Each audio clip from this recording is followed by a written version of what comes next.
Je chante les héros dont Ésope est le père.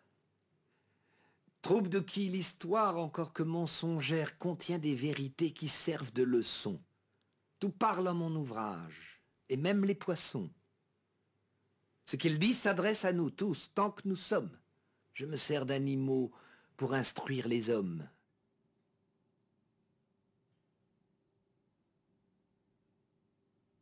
L'invention des arts étant un droit d'aînesse, nous devons l'apologue à l'ancienne Grèce. Mais ce champ ne se peut tellement moissonner que les derniers venus n'y trouvent à glaner. La Feinte est un pays plein de terres désertes. Tous les jours, nos auteurs y font des découvertes. Je t'en veux dire un trait assez bien inventé. Autrefois, à Racan, Malherbe l'a compté. Ces deux rivaux d'Horace, héritiers de sa lyre, disciples d'Apollon, nos maîtres, pour mieux dire, se rencontrant un jour, tout seuls et sans témoin, comme ils se confiaient leurs pensées et leurs soins, Racan commence ainsi: dites-moi, je vous prie, vous qui devez savoir les choses de la vie, qui par tous ces degrés avez déjà passé, et que rien ne doit fuir en cet âge avancé, à quoi me résoudrais-je? Il est temps que j'y pense. Vous connaissez mon bien, mon talent, ma naissance. Dois-je dans la province établir mon séjour, prendre emploi dans l'armée, ou bien charge à la cour? Tout au monde est mêlé d'amertume et de charme. La guerre a ses douceurs, l'hymen à ses alarmes. Si je suivais mon goût, je saurais où buter, mais chez les miens, la cour, le peuple a contenté. Malherbe là-dessus, contenter tout le monde. Écoutez ce récit avant que je réponde. J'ai lu dans quelque endroit qu'un meunier et son fils, l'un vieillard, l'autre enfant, non pas des plus petits, mais garçons de 15 ans, si j'ai bonne mémoire, allaient vendre leur âne un certain jour de foire. Afin qu'il fût plus frais et de meilleur débit, on lui lia les pieds. On vous le suspendit, puis cet homme et son fils le portent comme un lustre. Pauvres gens, idiots, couple ignorant et rustre. Le premier qui les vit de rire s'éclata.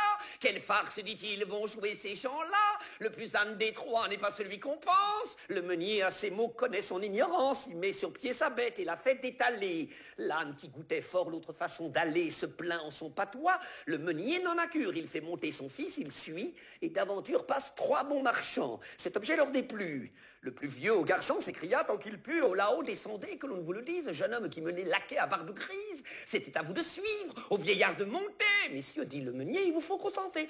L'enfant met pied à terre, et puis le vieillard monte. Quand 3 filles passant, l'une dit: c'est grand honte qu'il faille voir ainsi clocher ce jeune fils, tandis que ce nigaud, comme un évêque assis, fait le veau sur son âne, et pense être bien sage. Il n'est, dit le meunier, plus de veau à mon âge. Passez votre chemin, la fille, et m'en croyez. Après main colibet, coup sur coup renvoyé, l'homme crut avoir tort et mit son fils en croupe. Au bout de 30 pas, une 3e troupe trouve encore à gloncer. L'un dit: ces gens sont fous, le baudet n'en peut plus, il mourra sous leur coup. Et quoi? Charger ainsi cette pauvre bourrique? N'ont-ils point de pitié pour leurs vieux domestiques? Sans doute qu'à la foire ils vont vendre sa peau. Par mieux, dit le meunier, et bien fou du cerveau, qui prétend contenter tout le monde et son père. Essayons toutefois si par quelque manière nous en viendrons à bout. Ils descendent tous deux, l'âne se prélassant marche seul devant eux. Un qui dame les rencontre et dit: est-ce la mode que baudet aille à l'aise et meunier s'incommode? Qui de l'âne ou du maître est fait pour se lasser? Je conseille à ces gens de le faire enchasser. Ils usent leurs souliers et conservent leur âne. Nicolas au rebours, car quand il va voir Jeanne, il monte sur sa bête et la chanson le dit. Beau trio de Baudet, le meunier réparti. Je suis âne, il est vrai, j'en conviens, je l'avoue. Mais que dorénavant on me blâme, on me loue, qu'on dise quelque chose, ou qu'on ne dise rien, j'en veux faire à ma tête. Il le fit, et fit bien quant à vous. Suivez Mars, ou l'amour, ou le prince. Allez, venez, courez, demeurez en province, prenez femme, abbaye, emploi, gouvernement. Les gens en parleront, n'en doutez nullement. Les gens en parleront, n'en doutez nullement. J'ai lu chez un conteur de fables qu'un second Rodilard, l'Alexandre des chats, l'Attila, le fléau des rats, rendait ces derniers misérables. J'ai lu chez un conteur de fables qu'un second Rodilard, l'Alexandre des chats, l'Attila, le fléau des rats, rendait ces derniers misérables.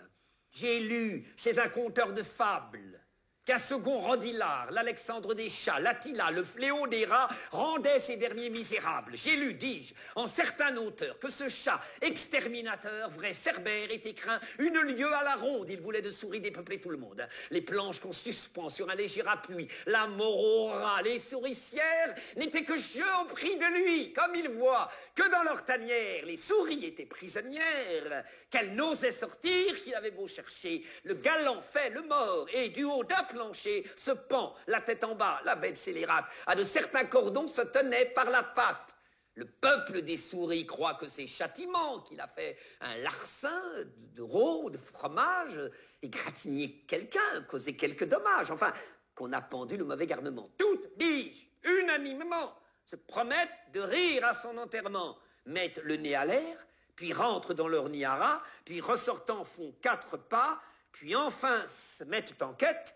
Mais voici bien une autre fête. Le pendu ressuscite et sur ses pieds tombants attrape les plus paresseuses. Nous en savons plus d'un, dit-il en les gobant. Ces tours de vieille guerre et vos cavernes creuses ne vous sauveront pas. Je vous en avertis, vous viendrez tout au logis. Il prophétisait vrai, notre maître Mythis. Pour la seconde fois, les trompes et les affine, blanchit sa robe et s'enfarine. Et de la sorte déguisée, se niche et se blottit dans une huche ouverte. Ce fut à lui bien avisé. La jante trotte menue s'en vient chercher sa perte. Un rat, sans plus, s'abstient d'aller flairer autour. Un rat, sans plus, s'abstient d'aller flairer autour. C'était un vieux routier. Il savait plus d'un tour, même il avait perdu sa queue à la bataille. Ce bloc enfariné ne me dit rien qui vaille. Ce bloc enfariné ne me dit rien qui vaille. S'écria-t-il de loin au général des chats.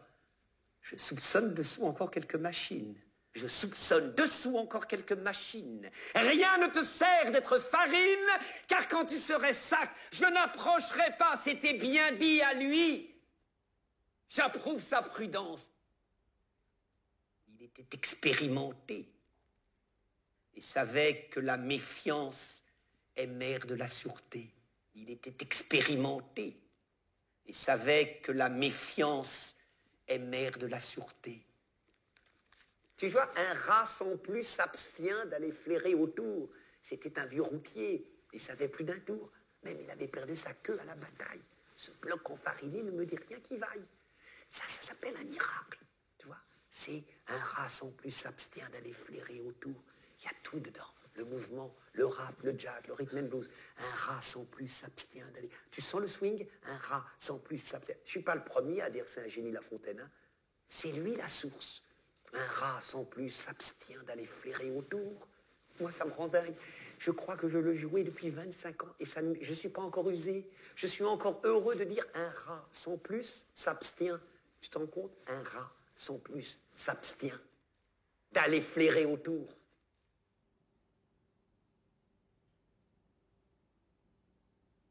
Une tortue était à la tête légère, qui, lasse de son trou, voulut voir du pays. Volontiers l'on fait cas d'une terre étrangère. Volontiers Jean Boiteux haïssent le logis.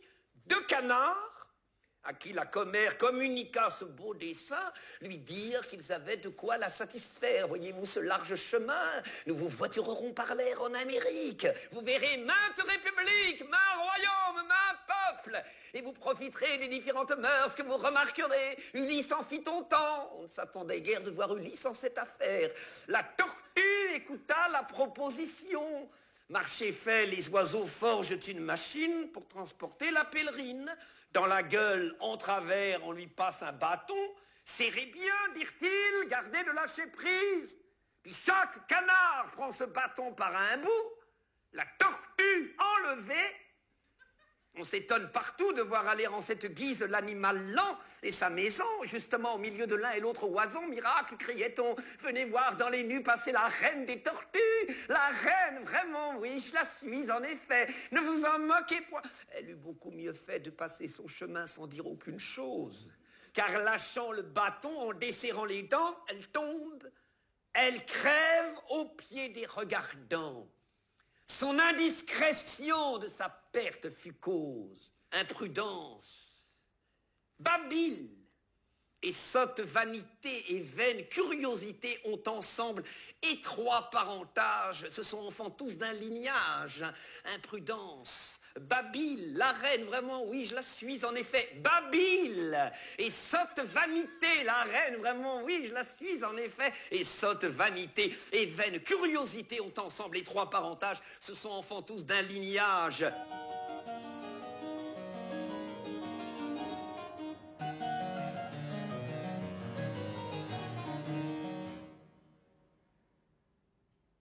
Certains ours montagnards, ours à demi léchés, confinés par le sort dans un bois solitaire, nouveau Bellérophon vivait seul et caché, et il fut devenu fou, la raison d'ordinaire n'habite pas longtemps chez les gens séquestrés. Il est bon de parler, meilleur de se taire, mais tous deux sont mauvais, alors qu'ils sont outrés. Nul animal n'avait affaire dans les lieux que l'ours habitait, si bien que tout ours qu'il était,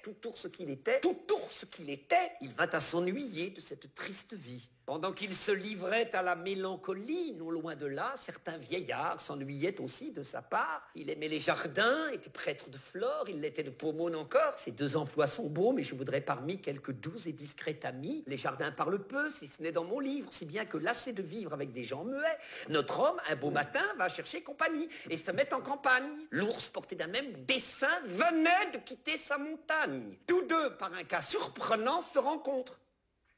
En un tournant, se rencontrent. En un tournant, se rencontrent.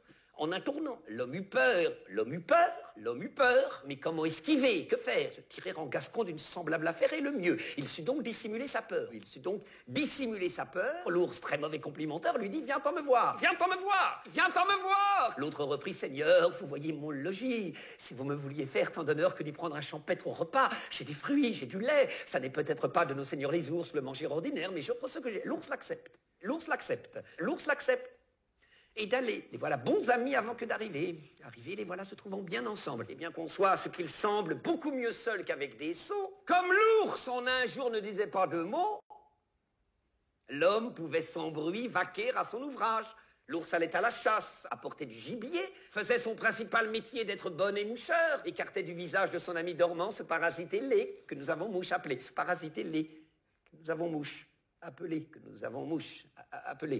Un jour, le vieillard dormait d'un profond somme. Sur le bout de son nez, une allant se placer, mit l'ours au désespoir. Je t'attraperai bien, dit-il, et voici comme. Aussitôt fait que dit, le fidèle émoucheur vous empoigne un pavé, le lance avec raideur, casse la tête à l'homme en écrasant la mouche, et non moins bon archer que mauvais raisonneur, raide, mort, étendu, sur place, il le couche.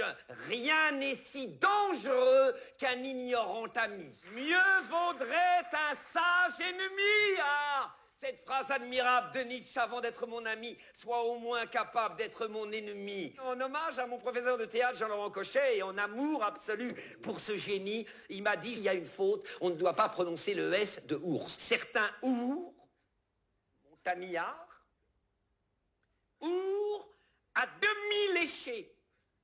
Pas bien léchés, pas mal léchés, à demi léchés. Certains ours, montagnards, ours à demi léchés, confinés par le sort dans un bois solitaire, nouveau Bellérophon vivait seul et caché. Il fut devenu fou, la raison d'ordinaire n'habite pas longtemps chez les gens séquestrés.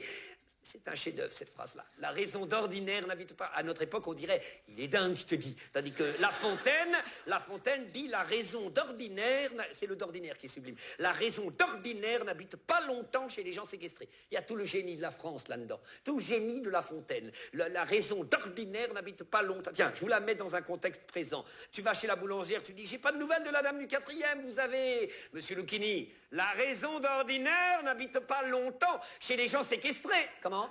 Je vous dis, la raison d'ordinaire n'habite pas longtemps chez les gens séquestrés. Tu vois le niveau des rapports entre nous? La raison d'ordinaire n'habite pas longtemps chez les gens séquestrés. Il est bon de parler, meilleur de se taire, mais tous deux sont mauvais, alors qu'ils sont outrés. Nul animal n'avait affaire dans les lieux que l'ours habitait, si bien que tout tour qu'il était. Il a écrit au XVIIe siècle, si bien que tout tour qu'il était. C'est ça son génie. C'est le style qui est génial. C'est-à-dire, il dépasse le geste de l'écriture. Il n'y a plus d'écriture, tu vois. Il n'y a plus l'écriture. Un Proust qui est admirable, on voit l'écriture, il est victime de l'écriture. Alors, il y a des Céline qui échappent à l'écriture, tu vois. Mais lui, La Fontaine, c'est l'éblouissement, on ne sait plus comment c'est écrit, tu vois, si bien que tout tour qu'il était. Si bien que tout tour qu'il était, il vint à s'ennuyer de cette triste vie, pendant qu'il se livrait à la mélancolie. Non loin de là, certains vieillards s'ennuyaient aussi de sa part. Il aimait les jardins, était prêtre de flore, il l'était de Pomone encore. Ces deux emplois sont beaux, mais je voudrais parmi quelques doux et discrets amis. Les jardins parlent peu, si ce n'est dans mon livre. Si bien que lassé de vivre avec des gens muets, notre homme, un beau matin, va chercher compagnie et se met en campagne. Lourd, porté d'un même dessein, venait de quitter sa montagne. Tous deux, par un cas surprenant, se rencontrent. En un tournant, l'homme eut peur, mais comment esquiver, que faire? Se tirer en gascon d'une semblable affaire est le mieux. Il sut donc dissimuler sa peur. Lourd, très mauvais complimentaire, lui dit, viens-t'en me voir. L'autre reprit, Seigneur, vous voyez mon logis, si vous me vouliez faire tant d'honneur que d'y prendre un champêtre repas. J'ai des fruits, j'ai du lait, ça n'est peut-être pas de nos seigneurs les ours, le manger ordinaire, mais j'offre ce que j'ai. Lourd l'accepte et d'aller, les voilà bons amis avant que d'arriver. Arrivés, les voilà se trouvant bien ensemble, et bien qu'on soit, ce qu'il semble, beaucoup mieux seul qu'avec des sots. Comme Lourd, en un jour, ne disait pas deux mots, l'homme pouvait sans bruit vaquer à son ouvrage. Lourd allait à la chasse, apportait du gibier, faisait son principal métier d'être bonnet moucheur, écartait du visage de son ami dormant ce parasite, et les, que nous avons mouche appelé un jour, que le vieillard dormait d'un profond somme, sur le bout de son nez, une, allant se placer, mit Lourd au désespoir. Je t'attraperai bien, dit-il, et voici comme...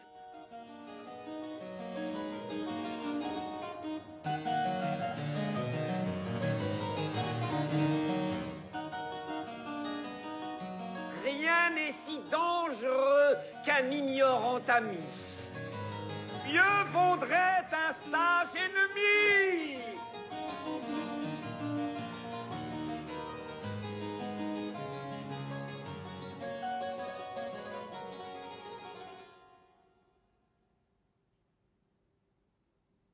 Se croire un personnage est fort commun en France. On y fait l'homme d'importance et l'on n'est souvent qu'un bourgeois. C'est proprement le mal François. La sotte vanité nous est particulière. Les Espagnols sont vains, mais d'une autre manière. Leur orgueil me semble en un mot beaucoup plus fou, mais pas si sot. Donnons quelque image d'une autre, qui sans doute en vaut bien un autre. Un rat, des plus petits, voyait un éléphant des plus gros et raillait le marcher un peu lent de la bête de haut parage qui marchait à gros équipage. Sur l'animal à triple étage, une sultane de renom, son chien, son chat, sa guenon, son perroquet, sa vieille et toute sa maison s'en allaient en pèlerinage. Le rat s'étonnait que les gens fussent touchés de voir cette pesante masse. Comme si d'occuper ou plus ou moins de place nous rendait, disait-il, plus ou moins important. Mais qu'admirez-vous tant en lui, vous autres hommes? Serait-ce ce grand corps qui fait peur aux enfants? Nous ne nous prisons pas, tout petits que nous sommes, d'un grain moins que les éléphants. Il en aurait dit davantage, mais le chat sortant de sa cage lui fit voir en moins d'un instant qu'un rat n'est pas un éléphant.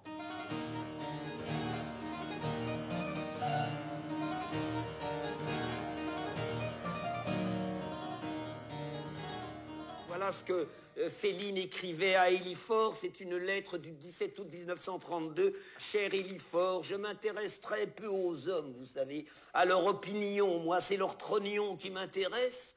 Pas ce qu'ils disent, mais ce qu'ils sont, la chose, l'homme en soi, presque toujours le contraire de ce qu'il raconte. C'est là que je trouve ma musique, dans les êtres. C'est très important cette phrase, hein. C'est là que je trouve ma musique. Dans les êtres, mais malgré eux, puis pas dans l'angle qu'ils me présentent, je les viole en toute gentillesse, bien sûr, mais sans pitié, oui. Alors, ce qui m'intéresse dans les hommes, cher Élifort, ce qui m'intéresse, c'est le style, vous comprenez? Le style, c'est une émotion avant tout, par-dessus tout.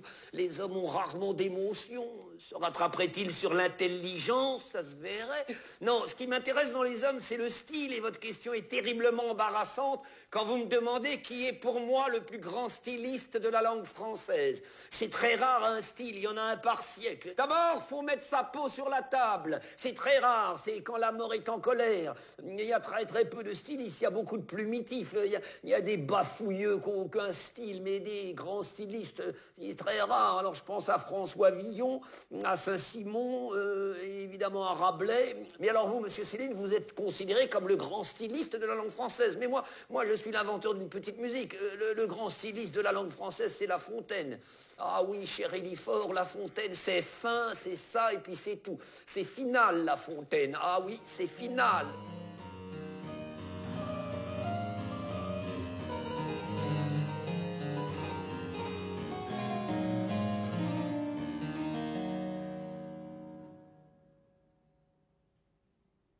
Un homme vit une couleuvre.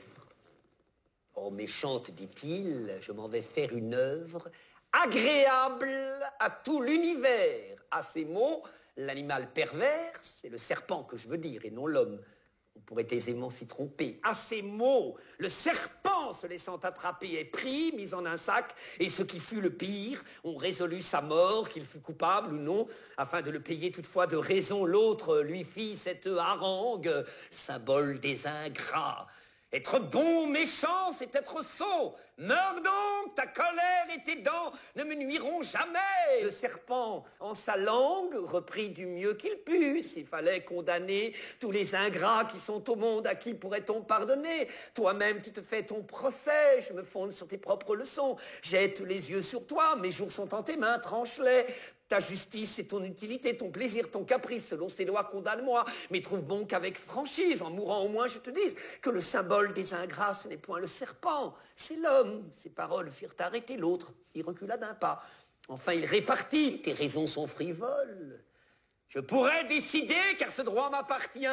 Mais rapportons-nous-en, soit fait. Dis le reptile, une vache était là. On l'appelle, elle vient. Le cas est proposé, c'était chose facile. Fallait-il pour cela, dit-elle, m'appeler? La couleuvre a raison, pourquoi dissimuler? Je nourris celui-ci depuis longues années. Il n'a sans mes bienfaits passé nulle journée. Tout n'est que pour lui seul. Mon lait, mes enfants le font à la maison, revenir les mains pleines. Même j'ai rétabli sa santé, que les ans avaient altérée. Et mes peines ont pour but ses plaisirs ainsi que ses besoins. Enfin me voilà vieille, il me laisse en un coin sans herbe. S'il voulait encore me laisser paître, mais je suis attaché. Et si j'eusse eu pour maître un serpent, eût-il su pousser si loin l'ingratitude? Adieu, j'ai dit ce que je pense. L'homme, tout étonné d'une telle sentence, dit au serpent, faut-il croire ce qu'elle dit? C'est une radoteuse, elle a perdu l'esprit. Croyons ce bœuf. Croyons, dit la rampante bête. Le bœuf vient à pas lents. Quand il eut ruminé tout le cas en sa tête, il dit que du labeur des ans, pour nous seuls, il portait les poids les plus pesants, parcourant sans cesser ce long cercle de peine, qui revenant sur soi ramenait dans nos plaines ce que Cérès nous donne et vend aux animaux, que cette suite de travaux avait pour récompense de tous, tant que nous sommes, force coupe de gré. Puis quand il était vieux, on croyait l'honorer, chaque fois que les hommes achetaient de son sang l'indulgence des dieux. Ainsi parla le bœuf. L'homme dit, faisons taire cet ennuyeux déclamateur. Il cherche de grands mots et vient ici se faire au lieu d'arbitre accusateur. Je le récuse aussi. L'arbre étant pris pour juge, ce fut bien pis encore. Il servait de refuge contre le chaud, la pluie et la fureur des vents. Pour nous seuls, il ornait les jardins et les champs. L'ombrage n'était pas le seul bien qu'il sut faire. Il courbait sous les fruits. Cependant, pour salaire, un rustre l'abattait. C'était là son loyer. Quoique pendant tout l'an libéral, il nous donne ou des fleurs au printemps ou du fruit en automne. L'ombre l'été, l'hiver les plaisirs du foyer. Que ne les mondait-on sans prendre la cognée de son tempérament, il eût encore vécu. L'homme, trouvant mauvais que l'on convaincu, voulut à toute force avoir cause gagnée. Je suis bien bon, dit-il, d'écouter ces gens-là. Du sac et du serpent. Aussitôt il donna contre le mur si fort qu'il tua la bête. On en use ainsi chez les grands. La raison les offense. Ils se sont mis en tête que tout est né pour eux. Quadrupèdes et gens et serpents. Si quelqu'un desserre les dents, c'est un sot, j'en conviens. Mais que faut-il donc faire? Parler de loin. Ou bien...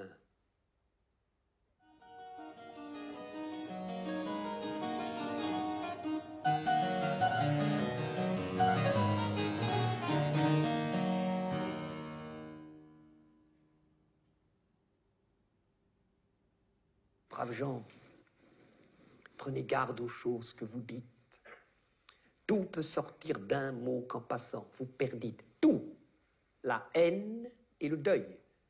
Et ne m'objectez pas que vos amis sont sûrs ou que vous parlez bas. Écoutez bien ceci. Tête à tête, en pantoufles, porte close, chez vous, sans un témoin qui souffle. Vous dites à l'oreille au plus mystérieux de vos amis de cœur. Ou si vous l'aimez mieux, vous murmurez tout seul, croyant presque vous taire, dans le fond d'une cave, à 30 pieds sous terre. Un mot désagréable à quelque individu. Ce mot que vous croyez qu'on n'a pas entendu, que vous disiez si bas dans un lieu sourd et sombre, court à peine lâché, part, bondit, sort de l'ombre, tenez-les dehors. Il connaît son chemin, il marche, il a 2 pieds, un bâton à la main, de bons souliers ferrés, un passeport en règle. Au besoin, il prendrait des ailes comme l'aigle, il vous échappe, il fuit. Rien ne l'arrêtera, il suit le quai, franchit la place, etc. Passe l'eau sans bateau dans la saison des crues et va tout à travers un dédale de rue droit chez le citoyen dont vous avez parlé. Il sait le numéro, l'étage, il a la clé. Il monte l'escalier, ouvre la porte, passe, entre, arrive et railleur, regardant l'homme en face, dit: me voilà, je sors de la bouche d'un tel. Et c'est fait, vous avez un ennemi mortel, Victor Hugo! Rien ne pèse tant qu'un secret. Rien ne pèse tant qu'un secret. Le porter loin est difficile aux dames. Et je sais même sur ce fait bon nombre d'hommes qui sont femmes. Pour éprouver la sienne, un mari s'écria la nuit étant près d'elle: oh Dieu, qu'est-ce cela? Je n'en puis plus, on me déchire. Je n'en puis plus, on me déchire. Quoi? J'accouche d'un œuf. D'un œuf? Oui, le voilà. Frais et nouveau pondu, gardez bien de le dire, on m'appellerait poule. Enfin, n'en parlez pas. La femme, neuve sur ce cas, ainsi que sur mainte autre affaire, crut la chose et promit ses grands dieux de se taire. Mais ce serment s'évanouit avec les ombres de la nuit. L'épouse, indiscrète et peu fine, sort du lit quand le jour fut à peine levé et de courir chez sa voisine. Ma commère, dit-elle, un cas est arrivé. N'en dites rien, surtout car vous me feriez battre. Mon mari vient de pondre un œuf gros comme 4. Au nom des dieux, gardez-vous bien de publier ce mystère. Vous moquez-vous, dit l'autre, vous ne savez guère tel je suis. Allez, ne craignez rien. La femme du pondeur s'en retourne chez elle. L'autre grille déjà de côté la nouvelle, elle va la répandre en plus de 10 endroits. Au lieu d'un œuf, elle en dit 3. Ce n'est pas encore tout, car une autre commère en dit 4 et raconte à l'oreille le fait. Précaution peu nécessaire, car ce n'était plus un secret. Comme le nombre d'œufs, grâce à la renommée, de bouche en bouche, allait croissant. Avant la fin de la journée, il se montait à plus d'100. Rien ne pèse tant qu'un secret. Rien ne pèse tant qu'un secret. Voilà une manière d'essayer de photographier le génie de La Fontaine, parce qu'on ne sait pas pourquoi c'est génial. Voilà ce qu'essaye de dire Gide. Rien n'est plus loin, écrit Gide dans son journal, rien n'est plus loin de l'insistance romantique que l'art de La Fontaine. Rien n'est plus loin de l'insistance romantique que l'art de La Fontaine, non. Lui, il passe aussitôt, et si vous n'avez pas compris, tant pis. On ne saurait rêver d'art plus discret et d'apparence moins volontaire. Alors, il dit pas du tout, si vous n'avez pas compris, tant pis, les gens comprennent pas. Non, c'est qu'il n'insiste jamais, La Fontaine. Une des caractéristiques du génie de La Fontaine, c'est qu'il n'insiste pas. La perte d'un époux ne va point sans soupir. On fait beaucoup de bruit, et puis on se console. Les ailes du temps, la tristesse s'envole, le temps ramène les plaisirs. Entre la veuve d'une année et la veuve d'une journée, la différence est grande. On ne croirait jamais que ce fût la même personne. L'une fait fuir les gens et l'autre a mis l'attrait. Au soupir, vrais ou faux, celle-là s'abandonne. C'est toujours même note. Et pareil entretien, on dit qu'on est inconsolable. On le dit. Mais il n'en est rien, comme nous verrons par cette fable, ou plutôt par la vérité. L'époux d'une jeune beauté partait pour l'autre monde. À ses côtés, sa femme lui criait: attends-moi, je te suis, et mon âme aussi bien que la tienne est prête à s'envoler. Le mari fit seul le voyage. La belle avait un père, homme prudent et sage, il laissa le torrent couler. À la fin, pour la consoler, ma fille, lui dit-il, c'est trop versé de larmes qu'a besoin le défunt que vous noyez vos charmes. Puisqu'il est des vivants, ne songez plus aux morts. Je ne dis pas que tout à l'heure une condition meilleure change en des noces ses transports, mais après certain temps, souffrez qu'on vous propose un mari bon, bien fait, jeune et toute autre chose que le mari défunt. Ah, dit-elle aussitôt, un cloître et l'époux qu'il me faut. Le père lui laissa digérer sa disgrâce. Un mois de la sorte se passe, l'autre mois, on l'emploie à changer tous les jours quelque chose, à l'habit, au linge, à la coiffure. Le deuil enfin sert de parure en attendant d'autres atours. Toute la bande des amours revient au colombier. Les jeux, les rires, la danse sont aussi leur tour à la fin. On se plonge soir et matin dans la fontaine de jouvence. Le père ne craint plus ce défunt tant chéri, mais comme il ne parlait de rien à notre belle, où donc est le jeune mari que vous m'aviez promis, dit-elle. Où donc est le jeune mari que vous m'aviez promis, dit-elle. Où donc est le jeune mari que vous m'aviez promis, dit-elle.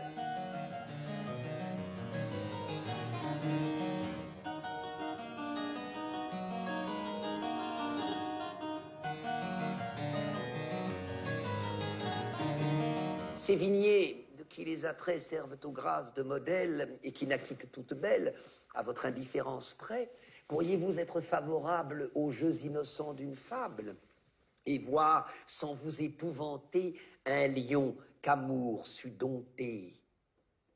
Amour est un étrange maître, heureux qui peut ne le connaître que par récit, lui ni ses coups. Quand on en parle devant vous, si la vérité vous offense, la fable au moins se peut souffrir. Celle-ci prend bien l'assurance de venir à vos pieds s'offrir, par zèle et par reconnaissance. Du temps que les bêtes parlaient, et les lions, entre autres, voulaient être admis dans notre alliance. Pourquoi non, puisque leur engeance valait la nôtre en ce temps-là. Ayant courage, intelligence et belle hue, outre cela, voici comment il en alla, un lion de haut parentage, en passant par un certain pré, rencontra bergère à son gré. Il la demande en mariage. Le père aurait fort souhaité quelque gendre un peu moins terrible. La donner lui semblait bien dure, la refuser n'était pas sûr. Même un refus fait possible qu'on eût vu quelques beaux matins un mariage clandestin. Car outre qu'en toute matière, la fille était pour les gens fiers, fille se coiffe volontiers d'amoureux à longue crinière. Le père donc, ouvertement, n'osant renvoyer son amant, lui dit: ma fille est délicate, vos griffes la pourront blesser. Quand vous voudrez la caresser, permettez donc qu'à chaque patte on vous les rogne. Et pour les dents, qu'on vous les lime en même temps. Vos baisers en seront moins rude et pour vous plus délicieux, car ma fille y répondra mieux, étant sans ses inquiétudes. Le lion consent à cela, tant son âme était aveuglée, sans dents ni griffes. Le voilà comme place démantelée. On lâcha sur lui quelques chiens. Il fit très peu de résistance. Amour, amour, quand tu nous tiens, on peut bien dire adieu, prudence. C'est fin la fontaine. C'est fin, c'est ça, puis c'est tout.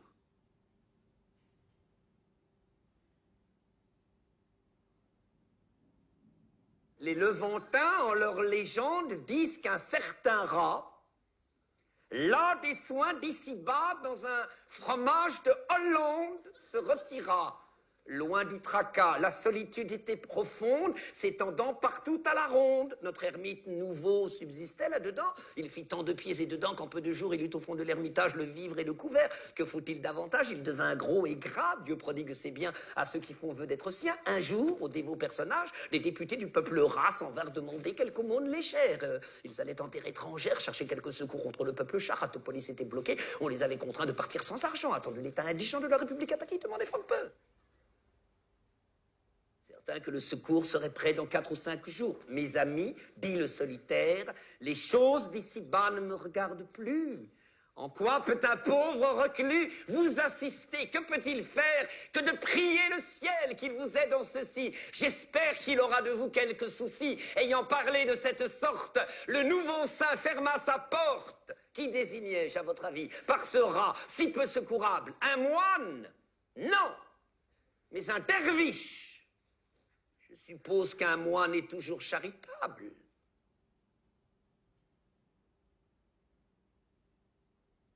Deux vrais amis vivaient au Monomotapa. L'un ne possédait rien qui n'appartint à l'autre.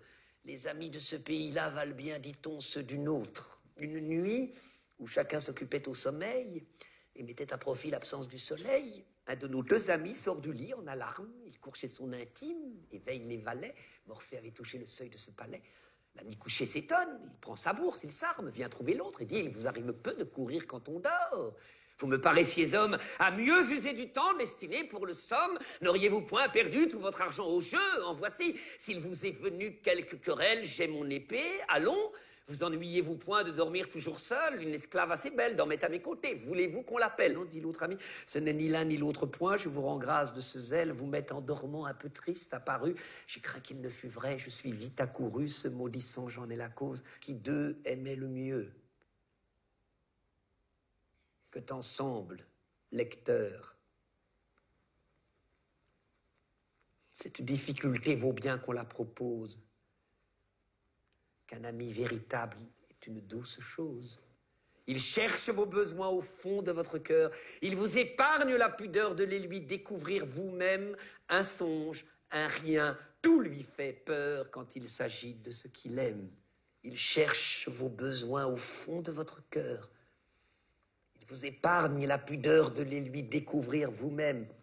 Un songe, un rien, tout lui fait peur quand il s'agit de ce qu'il aime.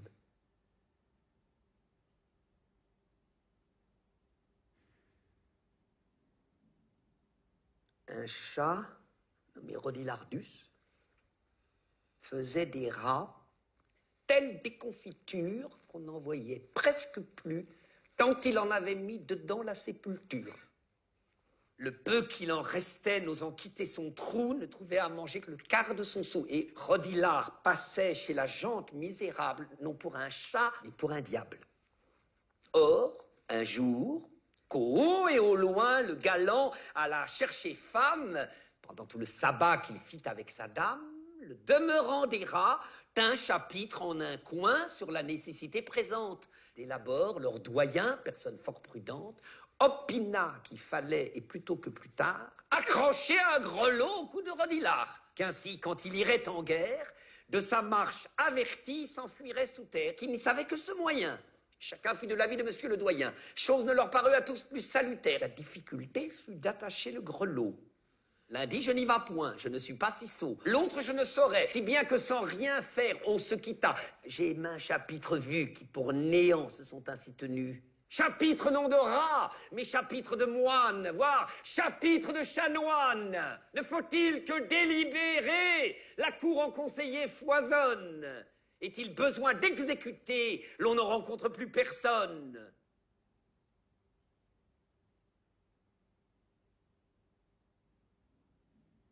Un savetier chantait du matin jusqu'au soir. C'était merveille de le voir, merveille de l'ouïr. Il faisait des passages plus content qu'aucun des 7 sages. Son voisin, au contraire, étant tout cousu d'or, chantait peu et dormait moins encore. C'était un homme de finance.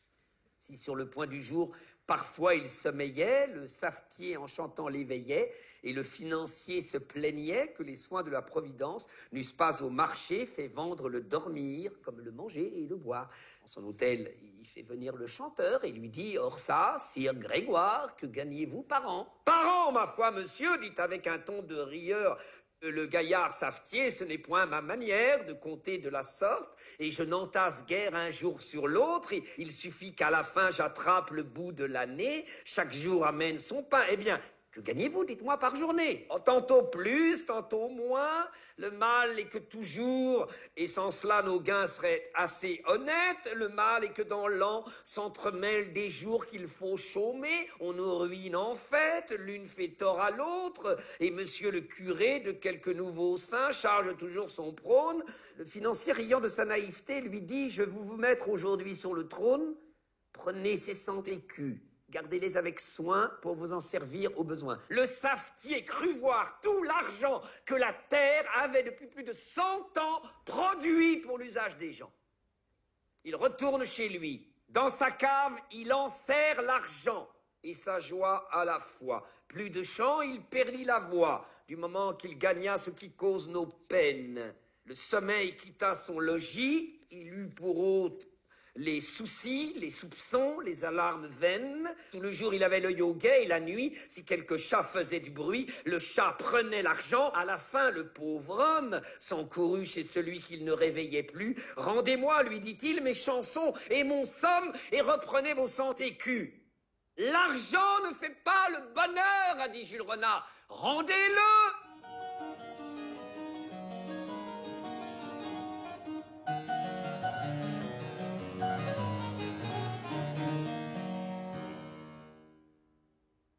Un pauvre bûcheron, tout couvert de ramée, sous le fait du fagot, aussi bien que des ans, gémissant et courbé, marchait à pas pesant et tâchait de gagner sa chaumine enfumée.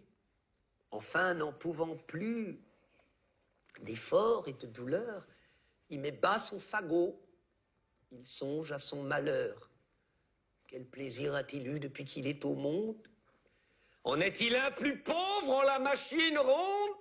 Point de pain quelquefois et jamais de repos. Sa femme, ses enfants, les soldats, les impôts, le créancier, la corvée lui font d'un malheureux. La peinture achevée, il appelle la mort. Elle vient sans tarder, lui demande ce qu'il faut faire. C'est, dit-il, afin de m'aider à recharger ce bois. Tu ne tarderas guère, le trépas vient tout guérir, mais ne bougeons d'où nous sommes. Le trépas vient tout guérir, mais ne bougeons d'où nous sommes. Plutôt souffrir que mourir.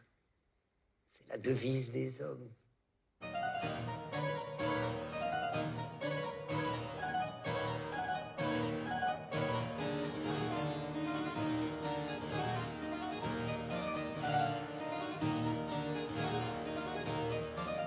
La mort ne surprend point le sage. Il est toujours prêt à partir, s'étant su lui-même avertir du temps où l'on se doit résoudre à ce passage. La mort ne surprend point le sage. Il est toujours prêt à partir, s'étant su lui-même avertir du temps où l'on se doit résoudre à ce passage. Résoudre à ce passage. Ce temps, hélas, embrasse tous les temps. Ce temps, hélas, on le partage en jours, en heures, en moments. Il n'en est point qu'il ne comprenne dans son fatal tribut, tous sont de son domaine. Et le premier instant où les enfants des rois ouvrent les yeux à la lumière est celui qui vient quelquefois pour toujours fermer leurs paupières. Le premier instant où les enfants des rois ouvrent les yeux à la lumière est celui qui vient quelquefois pour toujours fermer leurs paupières. Défendez-vous par la grandeur, alléguez la beauté, la vertu, la jeunesse. La mort ravit tout sans pudeur. Un jour, le monde entier accroîtra sa richesse. Il n'est rien de moins ignoré, et puisqu'il faut que je le dise, rien où l'on soit moins préparé. Un mourant qui comptait plus de 100 ans de vie se plaignait à la mort que, précipitamment, elle le contraignait de partir tout à l'heure sans qu'il eût fait son testament, sans l'avertir au moins. Est-il juste qu'on meure au pied levé, dit-il? Attendez quelque peu, ma femme ne veut pas que je parte sans elle. Attendez quelque peu, ma femme ne veut pas que je parte sans elle. Il me reste à pourvoir un arrière-neveu. Souffrez qu'à mon logis j'ajoute encore une aile, que vous êtes pressante, ô déesse cruelle, que vous êtes pressante, ô déesse cruelle. Vieillard, lui dit la mort, je ne t'ai point surpris. Tu te plains sans raison de mon impatience. Eh, n'as-tu pas 100 ans? Trouve-moi dans Paris 2 mortels aussi vieux. Trouve-m'en 10 en France. Je devais, se dis-tu, te donner quelque avis qui te disposât à la chose. J'aurais trouvé ton testament tout fait, ton petit-fils pourvu, ton bâtiment parfait. Ne te donna-t-on pas des avis quand la cause du marché, du mouvement, quand les pensées, les sentiments, quand tout faillit en toi? Plus de goût, plus d'ouïe, toute chose pour toi semble être évanouie. Pour toi, l'astre du jour prend des soins superflus. Tu regrettes des biens qui ne te touchent plus. Je t'ai montré tes camarades, ou morts, ou mourants, ou malades. Qu'est-ce que tout cela qu'un avertissement? Allons, vieillard. Et sans réplique, il n'importe à la République que tu fasses ton testament. La mort avait raison. Je voudrais qu'à cet âge, on sortît de la vie ainsi que d'un banquet, remerciant son hôte et confie son paquet, car de combien peut-on retarder le voyage? Tu murmures, vieillard, vois ces jeunes mourir, vois les marcher, vois les courir à des morts, il est vrai, glorieuses et belles, mais sûres cependant et quelquefois cruelles. J'ai beau te le crier, mon zèle est indiscret. Le plus semblable aux morts meurt le plus à regret. J'ai beau te le crier, mon zèle est indiscret. Le plus semblable aux morts meurt le plus à regret. Je voudrais qu'à cet âge, on sortît de la vie ainsi que d'un banquet, remerciant son hôte et confie son paquet.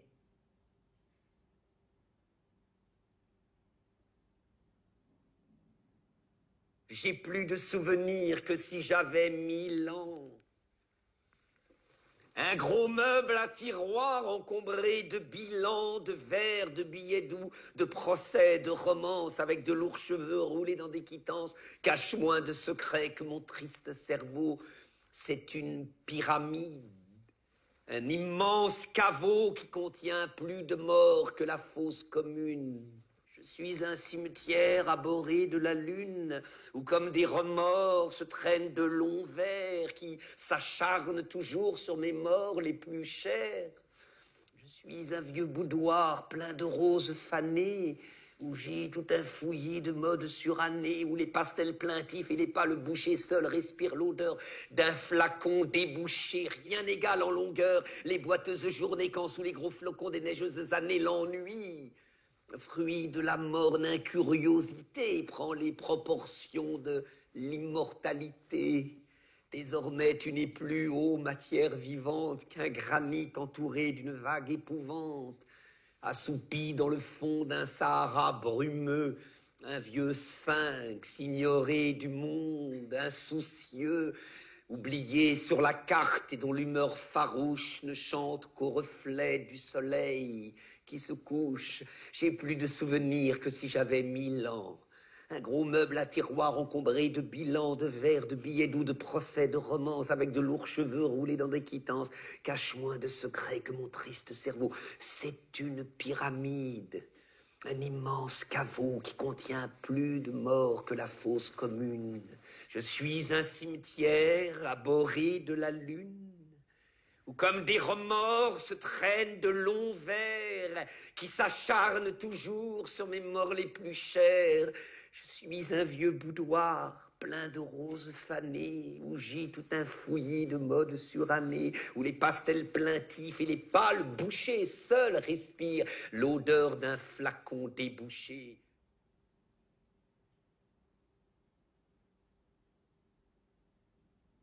La servante au grand cœur dont vous étiez jalouse et qui dort son sommeil sous une humble pelouse, nous devrions pourtant lui porter quelques fleurs.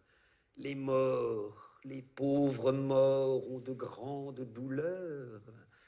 Et quand octobre souffle, émondeur des vieux arbres, son vent mélancolique alentour de leur marbre, certes ils doivent trouver les vivants bien ingrats, à dormir comme ils font chaudement dans leurs draps, que dévorés de noires songeries, sans compagnon de lit, sans bonne causerie, vieux squelettes gelés, travaillés par le ver, ils sentent s'égoutter les neiges de l'hiver et le siècle coulé, sans qu'amis ni famille remplacent les lambeaux qui pendent à leur grille.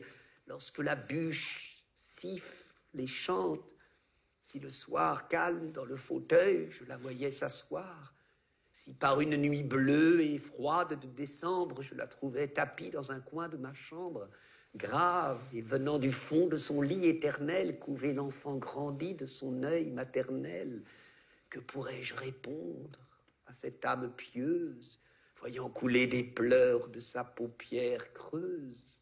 Que pourrais-je répondre à cette âme pieuse, voyant couler des pleurs à sa paupière creuse? C'est le plus grand de tous les poètes, disait Rimbaud, un véritable Dieu, le plus grand de tous les poètes.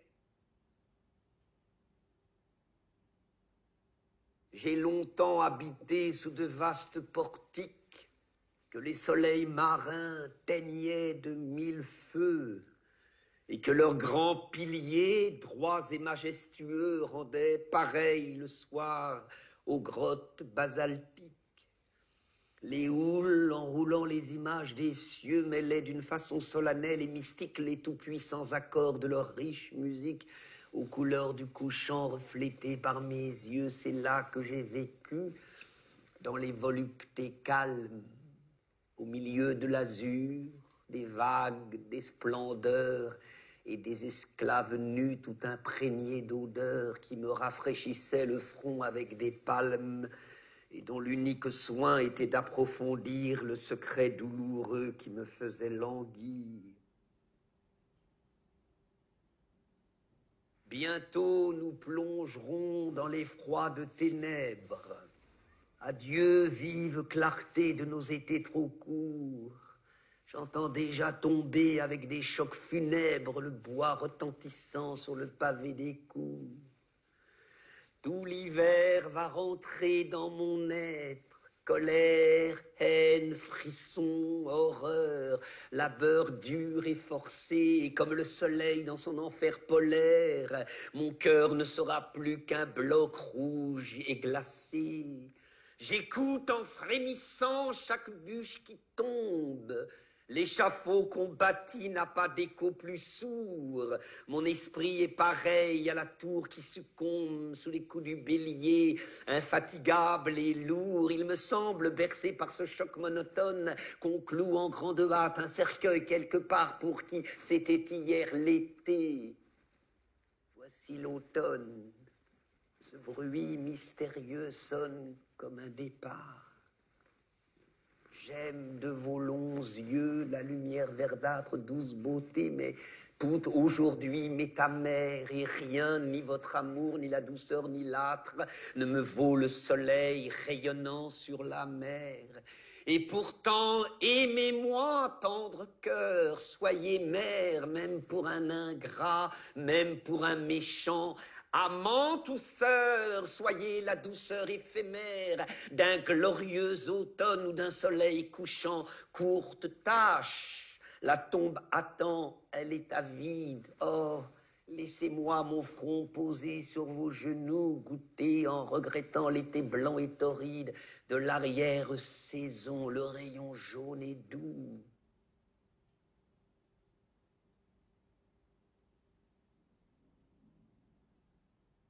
Le plus grand poème de Baudelaire sur notre condition intrinsèque, c'est-à-dire le premier poème qui ouvre les fleurs du mal, la sottise, l'erreur, le péché, la lésine occupent nos esprits et travaillent nos corps, et nous alimentons nos aimables remords comme les mendiants nourrissent leur vermine. Nos péchés sont têtus, nos repentirs sont lâches, nous nous faisons payer grassement nos aveux et nous rentrons gaiement dans le chemin bourbeux, croyant par de vils pleurs laver toutes nos tâches. Sur l'oreiller du mal, c'est Satan trismégiste qui berce longuement notre esprit enchanté, et le riche métal de notre volonté est tout vaporisé par ce savant chimiste. C'est le diable qui tient les fils qui nous remuent. Aux objets répugnants, nous trouvons des appâts. Chaque jour, dans l'enfer, nous descendons d'un pas sans horreur à travers des ténèbres qui puent, ainsi qu'un débauché pauvre qui baise et mange le sein martyrisé d'une antique catin. Nous volons au passage un plaisir clandestin que nous pressons bien fort comme une vieille orange, serré, fourmillant comme un million d'helminthes. Dans nos cerveaux ribote un peuple de démons, et quand nous respirons, la mort dans nos poumons descend, fleuve invisible avec de sourdes plaintes. Si le viol, le poison, le poignard, l'incendie n'ont pas encore brodé de leurs plaisants dessins le canevas banal de nos piteux destins, c'est que notre âme, hélas, n'est pas assez hardie, mais parmi les chacals, les panthères, les lys, les singes, les scorpions, les vautours, les serpents, les monstres glapissants, hurlants, grognants, rampants, dans la ménagerie infâme de nos vies, si l'on est un plus laid, plus méchant, plus immonde.